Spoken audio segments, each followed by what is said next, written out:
بسم الله الرحمن الرحيم الحمد لله رب العالمين وصلى الله وسلم وبارك على محمد وعلى آله وصحبه أجمعين. Commençons ce livre.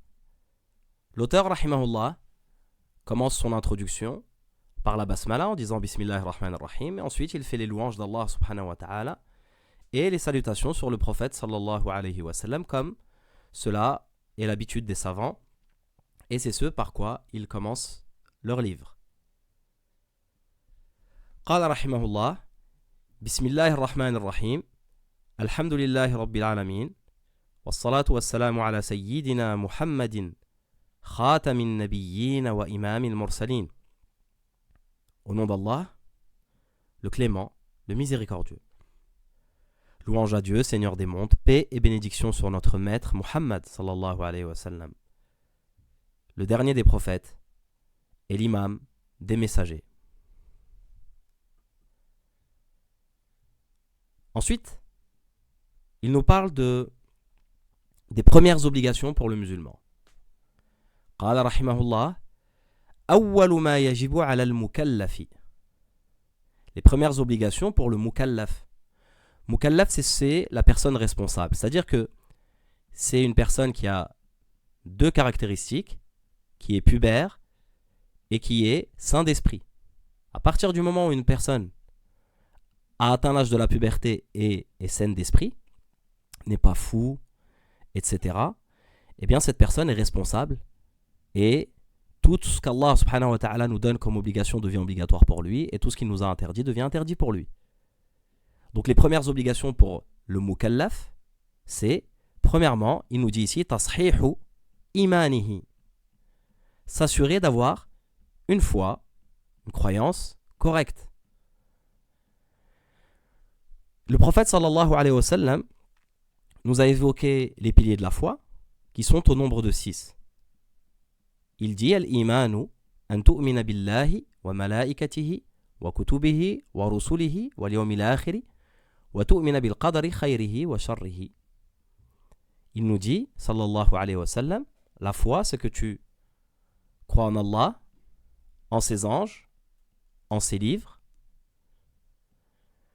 en billahi wa malaikatihi, en ses anges, wa kutubihi, en ses livres, wa rusulihi, en ses prophètes, ses messagers, wa liyawmil akhiri, que tu crois au jour du jugement dernier, wa tu'mina bil qadari khayrihi wa sharrihi, que tu crois à la destinée, qu'elle soit bonne ou mauvaise. Donc il faut s'assurer de croire comme il se doit en ces 6 piliers qui sont la base de la croyance des musulmans. ثم معرفة ما يصلح به فرض عينه كأحكام الصلاة والطهارة والصيام. Ensuite, connaître ce qui va lui permettre de s'acquitter correctement de ses obligations individuelles, telles que les règles de la prière, la purification, le jeûne. Donc il y a des obligations personnelles, individuelles, qui sont les obligations qui t'incombent seulement à toi et que personne ne peut faire à ta place.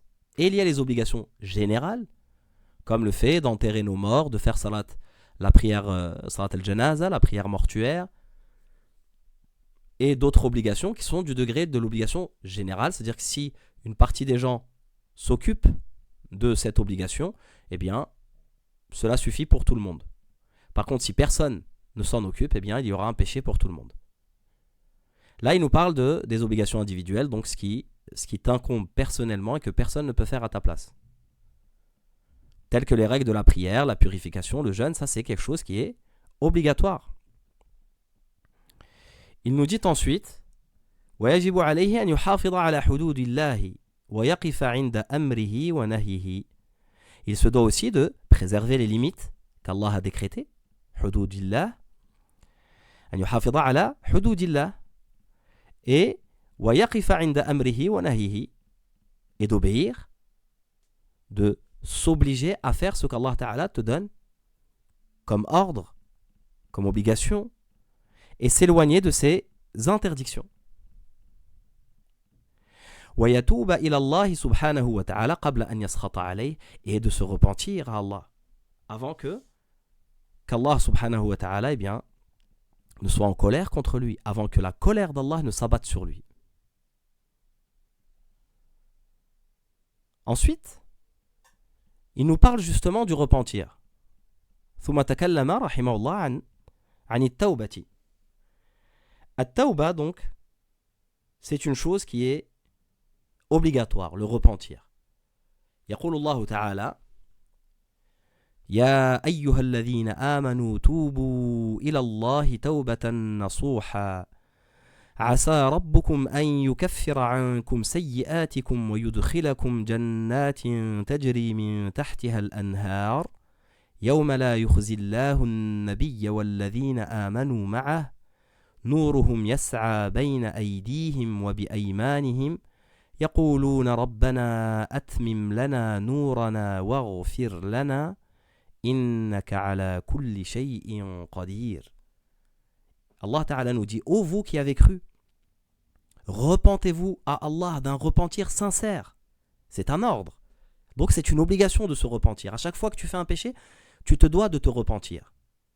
Et ensuite il dit, il se peut que votre Seigneur vous efface vos fautes et qu'il vous fasse entrer dans les jardins sous lesquels coulent les ruisseaux. Le jour où Allah épargnera l'ignominie aux prophètes et à ceux qui croient avec lui. Leur lumière courra devant eux et à leur droite, ils diront Seigneur, parfais-nous notre lumière et pardonne-nous, car tu es omnipotent. Il nous dit ici, قال وشروط التوبة. Et quelles sont ces conditions? Donc tu veux te repentir. Quelles sont les conditions? Qu'est-ce qui te permet de te repentir? الندم على ما فات. La première des choses, c'est الندم. C'est de regretter ce qui s'est passé. Regretter sincèrement, et Allah subhanahu wa ta'ala sait ce qu'il y a dans le cœur. وَالنِّيَّةُ أَنْ لَا يَعُودَ إِلَى ذَنْبٍ فِي مَا بَقِيَ عَلَيْهِ مِنْ عُمُرِهِ. Et avoir l'intention, la ferme intention, de ne plus refaire ce péché à l'avenir. وَأَنْ يَتْرُكَ الْمَعْصِيَّةَ فِي سَاعَتِهَا إِنْ كَانَ مُتَلَبِّسًا بِهَا. Délaisser le péché à l'instant, si ce n'est pas déjà fait. Donc on ne peut pas se repentir en étant en train de faire ce péché. Il faut stopper ce péché. Donc ici, il nous a cité 3 conditions. Regretter, avoir l'intention de ne plus refaire ce péché, et délaisser le péché. Il y a une 4e condition citée par les savants, qui est de réparer sa faute quand ça touche au droit d'un humain. Quelqu'un qui a volé quelque chose restitue ce qu'il a volé. Quelqu'un qui a dit quelque chose à quelqu'un lui demande pardon, etc. Ensuite, il nous dit وَلَا يَحِلُّ لَهُ أَنْ يُؤَخِّرَ التَّوْبَةَ. Il ne lui est pas autorisé de retarder le repentir. وَلَا يَقُولُ حَتَّى يَهْدِيَنِ اللَّهُ. Et ni de dire jusqu'à ce que Dieu me guide. Il y en a plein comme ça. Tu lui dis repens-toi de tel péché que tu fais. Il te dit bah j'attends d'aller mieux. Tu lui dis par exemple fais la prière. Il te dit là je suis pas très bien, j'attends qu'Allah me guide. J'attends qu'Allah me guide, voilà. Non, on se doit de faire en sorte d'agir, d'accomplir les obligations, de s'interdire d'accomplir les interdits, et aussi lorsqu'on fait une faute, de se repentir immédiatement, de ne pas laisser traîner. Il nous dit car فَإِنَّهُ مِنْ عَلَامَاتِ الشَّقَاءِ. Car ce sont des signes de malheur, wal-khidlan, et d'abandon par Allah, par Dieu, wa tamsil basirati, et d'aveuglement. Ça montre que la personne est aveugle, non pas aveugle des yeux, mais aveugle du cœur. Et l'aveuglement du cœur est encore pire que l'aveuglement des yeux. ثم قال رحمه الله. Ensuite, il nous parle de préserver sa langue et ses yeux. Et il dit قال يجب عليه حفظ لسانه من الفحشاء والمنكر والكلام القبيح وأيمان الطلاق. Il doit préserver sa langue des turpitudes, du blâmable, donc de tout ce que l'être humain ne doit pas prononcer, des obscénités et des formules de divorce. Ayman al-talaq, formule de divorce, quelqu'un qui n'a de cesse dans son langage de jurer qu'il va divorcer sa femme si elle fait telle et telle chose. C'est une menace à l'encontre de sa femme. Et ça, c'est quelque chose d'interdit. Certains ont ça dans leur vocabulaire. C'est une manière un moyen de pression qu'ils ont. Et ils n'ont de cesse de répéter à leur femme que si elle fait telle et telle chose, je jure que si tu fais telle chose, tu seras divorcé, etc. Ça, c'est quelque chose à bannir de son vocabulaire. Il continue à nous parler de choses qu'il faut absolument abandonner. Intihar al-Muslim, réprimander son frère musulman, sans raison. Wa ihanatihi, et l'humilier. Wa sabbihi, de l'insulter. Wa takhwifihi, lui faire peur. Min ghayri haqqin shar'iyyin, sans raison légale. Sans raison légale, c'est-à-dire que si une personne a fait une faute et que le juge demande à ce qu'il vienne et qu'il le fait venir, à ce moment-là il a peur, mais c'est quelque chose d'autorisé, parce qu'il faut régler ce problème. Mais faire peur à un musulman comme ça c'est quelque chose qui est interdit. Petite note qu'on pourrait mettre ici, une petite parenthèse, quand on parle de musulmans, cela ne veut pas dire, il ne faut pas comprendre les choses en se disant que là on parle seulement des musulmans et qu'on a le droit d'insulter ou d'humilier ou de faire peur sans raison légale à quelqu'un qui n'est pas musulman. Si vous voyez dans les textes que le sujet est les musulmans, c'est parce que cet acte interdit est encore plus grave quand il est vis-à-vis d'un musulman. Il est encore plus grave quand il est vis-à-vis d'un musulman. Mais personne n'autorise ces choses-là, que ce soit vis-à-vis d'un musulman ou vis-à-vis d'un non-musulman. Ensuite il nous dit, il doit également préserver ses yeux. Yajibu alayhi hifdhu basarihi anin nadhari ila al-haram. Préserver ses yeux et éviter de regarder ce qui est illicite, ce qui est haram. Wala yahillu lahu an yanzura ila muslimin bi nadhratin tu'dhihi illa an yakuna fasiqan fayajibu hijranuhu. Il ne lui est pas autorisé de fixer un musulman de sorte que cela le gêne. Donc blesser quelqu'un par le regard. Sauf si c'est un perverti. Perverti, c'est celui qui fait des péchés et qui les montre au public. Qui montre ses péchés et qui en est fier. Eh bien cette personne-là, dans ce cas, il faudra s'en éloigner. C'est une personne dont il faut absolument, absolument s'éloigner. ثم قال رحمه الله ويجب عليه حفظ جميع جوارحه ما استطاع. Il nous parle ici de préserver ses membres. يجب عليه, il doit préserver l'ensemble de ses membres du mieux qu'il peut. ما استطاع. وأن يحب لله, il doit aimer en Allah. ويبغض له, et détester en Allah. Aimer en Allah, c'est-à-dire que on aime ce qu'Allah aime et on déteste ce qu'Allah déteste. Donc on aime le bien, on déteste le mal. Par exemple, وَيَرْضَى لَهُ وَيَغْضَبَ لَهُ, être satisfait pour Allah. Quand on se met en colère, c'est pour Allah.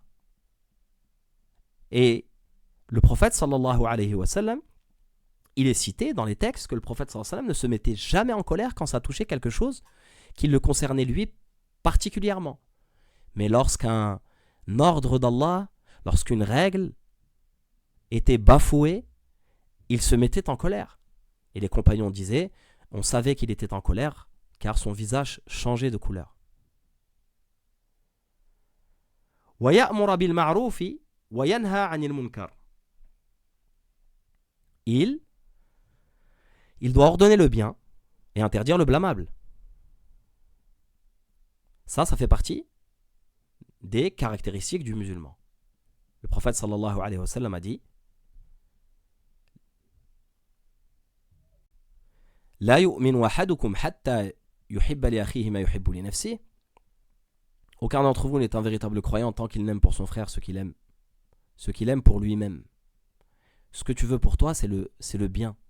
Donc tu te dois d'appeler les gens au bien aussi. Et dans un autre hadith, plus précis sur ce sujet, il dit, le prophète sallallahu alayhi wa sallam dit Man ra'a minkum munkaran falyughayyirhu biyadihi fa in lam yastati' fa bilisanihi fa in lam yastati' fa bi qalbihi wa dhalika ad'afu al-iman. Celui d'entre vous qui voit un mal être commis, qu'il le change par la force, par les mains. Fa'illam yastati', s'il ne peut pas, eh bien par la bouche, c'est-à-dire avec une parole.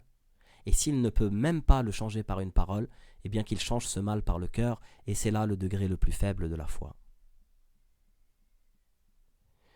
ثم قال رحمه الله بعد أن ذكر الأمر بالمعروف والنهي عن المنكر, après avoir parlé de l'amr bil ma'ruf wa nahy anil munkar, qui est cité dans plein de textes, il nous dit وَيَحْرُمُ عَلَيْهِ الْكَذِبِ, il lui est interdit de mentir, al-kadhib, wal-ghiba, al-ghiba, médire, wal-namima, colporter des médisances, médire, c'est-à-dire parler dans le dos d'une personne quand cette personne n'est pas là, même si c'est un défaut qui est vrai. Le fait que la personne n'est pas là, on n'a pas le droit de donner ce défaut et de parler sur cette personne. Namima, c'est colporter des médisances. Là, c'est encore pire, c'est avec une volonté de nuire, de créer la zizanie entre les gens. Wal kibr, de s'enorgueillir. Wal ujb, de s'infatuer. Donc le kibr, c'est considérer qu'on est mieux que tout le monde. Le ujb, c'est se croire parfait et aimer, s'aimer, avoir cet amour pour soi. Wal riya, riya, c'est agir avec ostentation. Voilà, faire des choses qui peuvent être de bonnes choses, mais vouloir les montrer à tout le monde. Wa sum'a, chercher la reconnaissance. Wa al-hasad, la jalousie. Être jaloux de ce qu'Allah a donné aux autres et vouloir soi-même avoir ces choses et que ces gens ne les aient pas. Wa al-bourd, éprouver de la haine. Wa ru'yatul fadli ala al-ghayr, mettre en avant ses mérites par rapport aux autres. Wa al-hamzu, wa al-lamzu, diffamer, calomnier. Wa al-abathu, le musulman se doit aussi de ne pas se distraire. Donc les distractions qui ne sont pas utiles, qui n'ont pas d'utilité derrière, c'est-à-dire perdre son temps, ou comme certains disent, tuer le temps. Donc les distractions qui n'ont pas d'utilité, eh bien, doivent être bannies de nos vies. Wa sukhriya, ou se moquer des autres. Se moquer des autres. Wa zina wal iyadu billah, il est également interdit de commettre l'adultère. Donc d'avoir un rapport intime avec une femme qui n'est pas la sienne, ou pour la femme avec un homme qui n'est pas le sien, avec lequel il n'est pas marié, ou elle n'est pas mariée. وَالنَّظَرُ إِلَى الْأَجْنَبِيَّةِ, et de regarder sans raison une étrangère. On considère comme étrangère, c'est un terme pour dire quelqu'un avec lequel cette personne pourrait se marier. Donc, qui n'est ni sa mère, ni sa sœur, ni sa tante, ni sa fille. Et donc, dans le terme étrangère, eh bien, on parle de toutes ces femmes-là, même si c'est quelqu'un qui connaît très bien sa cousine, sa voisine, etc. Donc, de ne pas regarder sans raison. Regarder sans raison, on est plutôt dans l'ordre de contempler. Voilà, regarder la beauté de cette personne. Wa at-taladhdhudu bi kalamiha, de prendre plaisir à l'écouter. Ça, c'est quelque chose de haram aussi. Avoir une discussion où on a du plaisir, ou simplement du plaisir à écouter une femme. Il lui est interdit de profiter des biens des gens. Ensuite, il nous dit wa aklu amwalin nasi bighayri tibi nafsin. Il lui est interdit de profiter des biens des gens sans leur véritable consentement. Wal akli bi shafa'ati aw bid-din, ou bien en contrepartie d'un faux témoignage, ou grâce à la religion. Donc ce sont des gens qui vont utiliser certaines choses pour pouvoir profiter des biens des gens. Soit parce qu'il sait que ces gens ont peur de lui, ou parce que les gens le respectent trop, etc. Donc il va profiter de cette position qu'il a, parce qu'il a fait telle et telle chose, ou utiliser la religion. Il va utiliser la religion pour pouvoir accéder aux biens des gens et profiter des biens des gens. Alors que s'il n'avait pas cette position, entre guillemets, religieuse, il n'aurait pas eu la possibilité de faire telle et telle chose. Donc utiliser la religion doit être utilisée à bon escient. Lorsque une personne a étudié, a appris la religion, cela doit lui servir. Non pas à se servir, mais à être au service des autres. Non pas à se servir, mais à servir. Ensuite, il nous dit وَتَأْخِيرُ الصَّلَاةِ عَنْ وَقْتِهَا. Il ne doit pas non plus retarder la prière de son heure. ثم قال رحمه الله. Ensuite, il nous dit, et là il va nous parler du fait de rechercher uniquement la satisfaction d'Allah subhanahu wa ta'ala. وَلَا يَحِلُّ لَهُ صُحْبَةُ فَاسِقٍ. Donc dans cette dernière partie, il nous dit وَلَا يَحِلُّ لَهُ صُحْبَةُ فَاسِقٍ. Il ne lui est pas autorisé de fréquenter un perverti, ni de s'asseoir avec eux sans raison. فاسق ولا مجالسته لغير ضرورة. Voilà, ça devrait être en bleu. ولا يطلب رضا المخلوقين. Alors, il ne doit pas rester fréquenter quelqu'un qui est perverti. Ça, c'est le sens est clair, parce que la personne qui fait ses péchés, eh bien, peut t'influencer dans ses péchés. Donc tu te dois de t'écarter de lui et chercher ce qui va t'amener vers le paradis et non pas ce qui risque de te pousser vers l'enfer. Donc tes fréquentations ont un effet sur toi. Et ça, il faut y faire attention, le prophète sallallahu alayhi wa sallam le dit.